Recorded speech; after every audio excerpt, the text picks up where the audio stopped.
بسم الله الرحمن الرحيم.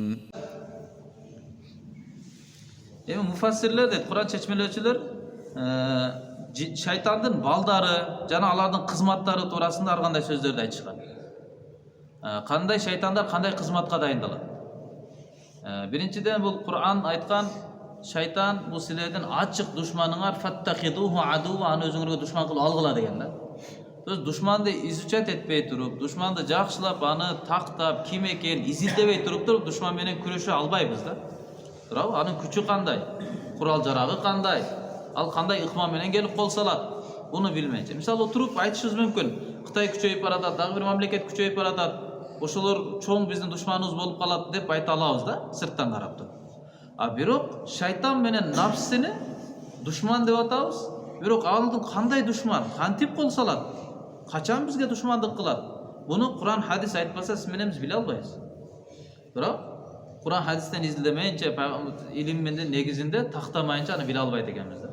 Ошо Kur'an tafsiri alımдар айткан, шайтандын балдары жана анын кызматтары кандай? Шайтандын бири дейт, Заланбур деген шайтан бар дейт. Ал Заланбур деген базарларга дайындалган экен да.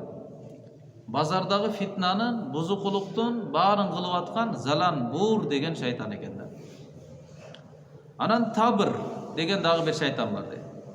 Ал түйшүктөрдү пайда кыла турган дейт. Адамдарды урганга буйрат, чөнтөк кескенге буйрат, бири-бирине алдаганга, адамдын ортосундагы кыйынчылык нерселерди туудуруш үчүн дайындалган Табыр деген шайтандын бир тобу бар. А'вар деген дагы бир шайтан бар дейт. Ал зина эшиктердин ээси дейт. Эркекке кызды жакшы көрсөтүп, кызга эркекти жакшы көрсөтүп, базарга барганда түрдүү кийимдер, андай кийин, мындай кийин деп ой берип, кыскасы зинага жол ачтыра турган, телефонду жакшы эле көрүп атсаңыз башка жакка кирип кеткениңиз, ушул А'вар деген бир шайтан бар. Ушул адамды зинага сала турган, зинанын эшигин ачып, аракет кыла турган ушундай шайтандар бар дейт. Мусаввит деген дагы бир шайтан бар. Ал кабарларды, жаңылыктардын ээси. Адамдардын кулактарына, тилдерине негизи жок нерселерди кулакка сала берет. Эч туура эмес, чын эмес нерселерди ортодо айландырып, ошо менен адамды алектендирип, жөн эле адамдын мээсини чалгытыш үчүн ортодогу мамилени буздуруп, ар кандай аракет кылып, кыскасы кабарларды эки жакка жүргүзө турган дагы өзүнчө бир шайтан болот экен да. Анын аты Мусаввит дейт.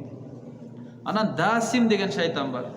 Дасим деген шайтан бул качанда адам үйгө кирип келип, салам айтпаган болсо, жана үйгө киргенде бисмиллах деп Алланын атыны атабаса, анда ошол жерге келип, ал адамга дейт келип туруп, не кылат?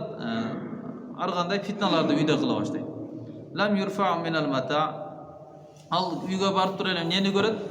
Караса, буюмдар көтөрүлгөн эмес, тартиптешилген эмес, төшөктөр жыйылган эмес, кийимдер үтүктөлгөн эмес, идиштер чайкалган эмес, жыты болсо тазаланган эмес. Кыскасы үйгө киргенде үйдөгү фитнаны башташ үчүн дайындалып турган шайтандын аты бул дейт.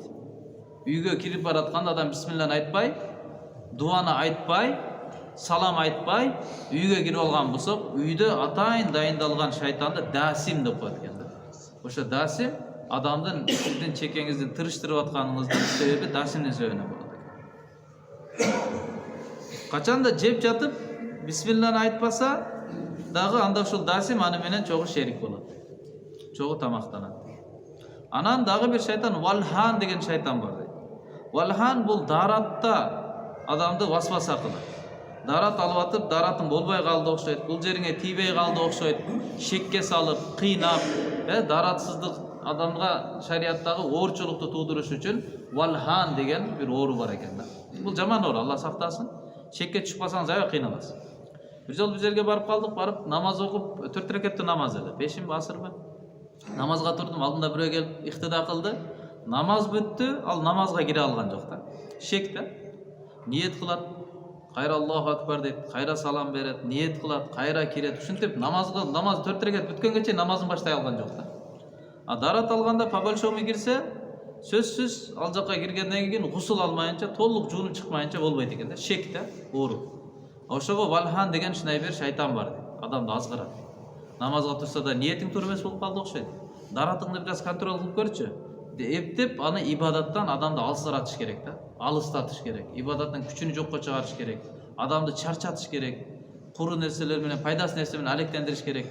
Ибадатка атайын дайындалган шайтан бул валхан деген шайтан болот. Анан акыяс деген шайтан бар экен. Акыяс бул намаздын ичине кирип ой бере турган шайтан дейт. Намаздар кандай жумуштар, башка нерсе ой кетип калып атпайбы? Өзүбүз каалап келип атабыз, намаз окуйм деп, Алланын алдында турамын деп, ушул ойдо турам десек да болбой эле кетип калып атат да башка жака. А бул каяктан десе, акыяс деген шайтандын болуп аткан мээнети. Анан мурра деген шайтан бар экен. Мурра дегени бул детушнай оюн, зок, музыка, ырлардын башчысы дейт. Ырлардын башчысы. Жана буну иблис деп дагы атап коет. Иблис деп деген дагы бунун аты бар. Жана мындан башка дагы көптөгөн шайтандардын аттары жана алардын кызматтары баяндалган.